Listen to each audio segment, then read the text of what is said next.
The FPI, in a shocking turn of events, is very high on my college football program. Very high on my program. Oh, you're talking about the college football FPI. Were you thinking NFL FPI? Well, we talked NFL. We were talking NFL there. Mike Tannenbaum said Jordan Love, number 2 quarterback. Nate Tice says Jordan Love, number 3 quarterback. I'm like, Jordan Love coming in with some real expectations. Him and C.J. Stroud, dude, this year, how quick is that narrative going to flip if they don't have great seasons? That we tear these people down immediately. We did it with Trevor Lawrence. 2 years ago, he's winning a playoff game. Look at Trevor Lawrence. And then this last year, he has a down year, and it's like, I don't know if I'd give him the contract extension. I mean, we just did with Ann Edwards. He was Michael Jordan in one round, and then hey, what a bum, huh? Now, the FBI came out with their 2024 national championship odds and win projections and playoff percentages. Why did you say it like that? I was trying to think of making the playoff percent. Does playoff percentage make sense? I was thinking to make chances the playoff. To make the playoff. Chances to make the playoff. Yeah. They have, the FPI does, Oregon with the highest projected win total in college football. What is it? 10.8. Georgia's a 10.3. Texas is a 10 flat. Ohio State is 10.2. Higher than Ohio State. Penn State is 10.2. Wow. Notre Dame is 10.1. Those are the only teams in double digits this year with a projected win total in college football. The only team with a higher percentage chance to make the college football playoff and win a national championship than the Oregon Ducks is the Georgia Bulldogs. They are 78.7. Georgia is to make the playoff. Oregon 75.6. And to win the national championship, Georgia 20.7. Oregon is next at 12.9. Is this making you nervous? Because this isn't feel good that we won 10 games and that's it. This terrified. I'm not, I don't know where I'm at. But reading stuff like that, it's terrifying. It's almost basically saying Oregon has to be either in the semifinal or the national championship game. I would say semifinal or bust kind of year for them. So if you don't win the Big Ten, that would be what? Winning 2 playoff games? 2 playoff games. And if you win the Big Ten and you get home field advantage, then you only win the one. Only winning one if you get a bye. Yes. In the playoff. Yeah, they are projecting the FPI is in college football. They made their pick to win the Big Ten, and they are picking Oregon to win the Big Ten. Schultze, you're a little more hold them to the fire than dirt, just in the sense of expectation. What is it for you right now in June when you hear stuff like FPI says they're supposed to be maybe the best team in football? I mean, what are we going off of, Dylan Gabriel's showing in spring ball? Hey, he had a quick release. I think the offense is going to move smoothly from the transition from Bo Nix to Dylan Gabriel. He's the talent coming back and brought in. Exactly. I think that's why they are. Yeah, 2 new wide receivers. They actually restacked the defensive backfield. So, I mean, I guess at this point, I've already, before the FPI has come out, just had the high expectations that going into the Big Ten, the Ducks can compete for a Big Ten championship. I don't see why not in their first season. Mm-hmm. They should be there, and they should be near the college football playoff conversation, if not right in there at the end. But first season, I'm not going to be too disappointed. This is a weird time in college football. What do you mean first season? This is his 3rd season. First season in the Big Ten. In the Big Ten. Gotcha. A lot of transition, a lot of stuff in Eugene that's different. A lot of this has been a literal routine for the last 40 years for some of these guys. Do you think the conference? School? Okay, so that's interesting because I've been thinking about this from time to time. If I think that matters, I don't know where I'm at quite yet, but it's interesting to hear you. You're a diehard Duck. Throw that in as like a little bit of a, how much this shakes things up for him. I think I don't count it at all. Okay. I discredit it completely. That's fair. The schedule is going to be more challenging, so I think your win-loss expectation has to be balanced because of that. Well, your top-end schedule is top-end schedule, yeah. So, last year in the Pac-12, who were the 3 best teams that you played on your schedule? Washington for sure. Technically, I was going to throw my B's, but by the time you played them, that coach was gone. It wasn't not an intimidating Utah, opponent. Technically, Utah had a Bryson Barnes at quarterback when you played them. But no. USC? Just because of the offense? Caleb Williams? Yeah. Sure. Okay. Colorado at the time? No, I'm not going to no counties on that one. I think we all predicted them to get blown out. This is my point of the top. Now you have to play Ohio State at home. Yep. Michigan, who I think is kind of question mark. We'll see. But Michigan's on your schedule on the road late in the season. We're really just overlooking the national champions in all this conversation. In Washington. I mean, you got to play Washington at the end of the year. Maybe Washington is, hey, 2 years ago, nobody saw Kalen DeBoer winning 10 games with Penix at quarterback, and maybe Fish does the same. So I think the top end of your schedule schedule's harder. So the win-loss expectation has to be balanced because of that. Like 10-2 next year wouldn't have the same feel as 10-2 this past year when there really was only one other viable threat to you in the conference. And Oregon blew everybody out that they played other than Washington. Every other game, I guess Texas Tech early in the year was close. Yes. So I think that is okay, but I don't give any credit to the bottom 80% of that conference. Nebraska, no. Rutgers, Indiana, Maryland, you go Not down to the hang list. with what you guys Illinois, are right now. Indiana, No. like none of them do Purdue, none of them do Northwestern. No, like get the hell out of here. They can't hang with this. None of them scare me at all.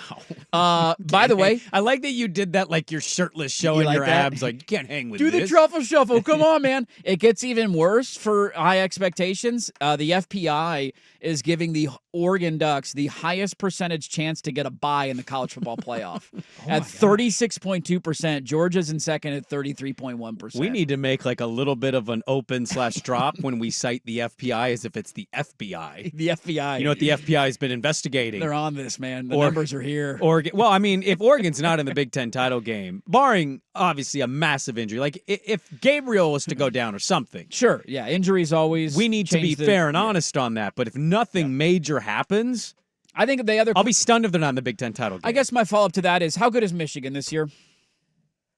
They won the national title last year. I don't know. I just don't know. I don't know. That's why it's hard. The former coach obviously helped build what it was, but he only coached like 3 total games. Yeah. His dad got a title ring, for God's sakes, because he was a co-coach. Sharon Moore, I don't know. I don't know what to make of it. Harbaugh took their DC too, didn't he? Minter?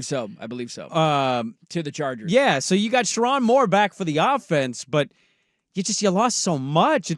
It's a little. I mean, they're a slightly better spot, I would say, than Washington. Yeah, they've got some pretty high end guys for next year's mock drafts. Jesse Minter, by the way, he is the DC in LA.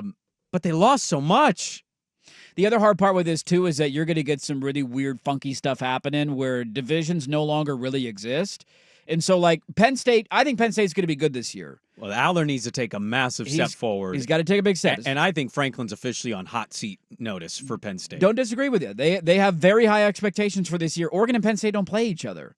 So if they both have one conference loss, let's say Oregon beats Ohio State, but Penn State loses. They lose to Michigan and Ohio State every year. Well, that's what I'm saying. If Michigan isn't the team that maybe we think, or maybe they do take a slight step back and they're like a 9-3 type of team this year, you could have 3 different teams with one loss. How does that tiebreaker shake out? Oregon beats Ohio State, but Ohio State beats Penn State, but Penn State beats Michigan, but it's just, so that is the other caveat of it. It's just going to be funky deciding who goes to conference championships. All this to say is that the nerds and the computers are very high on my Oregon Ducks for next year. Well, I think we kind of knew they were going to be, didn't we? I knew that they were going to be. You didn't think this high, though? This is pretty high. Well, how close? I mean, if it would telling me that they have the second best odds to win a national championship behind only Georgia, I was a little surprised by. Really? Texas was in the playoff last year, and they're returning their starting quarterback. They are losing. I mean, they lost a lot. They lost the defensive linemen. They lost the receivers. And look, they went to the portal for some of that stuff, but.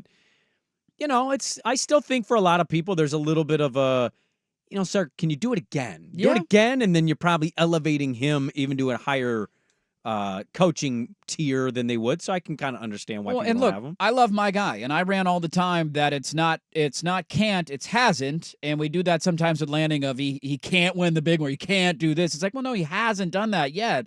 Why did we knock Ohio State down? Why is Ohio State a little bit lower on some people's pecking orders? Just because they can't beat Michigan, they can't win a championship. We do that with Ryan Day. And not for me, but for a lot of folks. My coach is in a very similar conversation, and so I was surprised that Ohio State was down. And maybe it's just because the game's at Autzen and they're projecting Oregon wins the game because it's at home, and that's why they slot Oregon higher in some of these. But that's pretty high praise, saying that they're the highest chance to win the Big Ten, highest chance to get a first-round bye, second best odds to win the national championship, and second best odds to make the college football playoff. Look, college football and decision-making and money and fiscal responsibility, we've seen it all. They cried, poor, help us donate, help us survive during COVID. They got right out of COVID. They had all the money all of a sudden. Let's give Scott Frost $15 million. It's all a scam. But I'm curious with this $20 million payout from schools. Josh Pate put this out like an hour ago. There isn't any hot seat stuff going into 2024. And I thought that was interesting. He's far more plugged in than I am, and I certainly respect what he says. I kind of disagreed with that when I read it. Yeah. I think Franklin could be in this. Mario in Miami. Mario in Miami. I mean, my God, Clemson has We've not debated been Dabo. relevant. Dabo. I mean, there's some other spots that we're probably not thinking of top of mind. But I wonder how many schools are going to operate on we're getting out of the coach situation. We'll pay off the buyout based on having the $20 million now committed to athlete pay.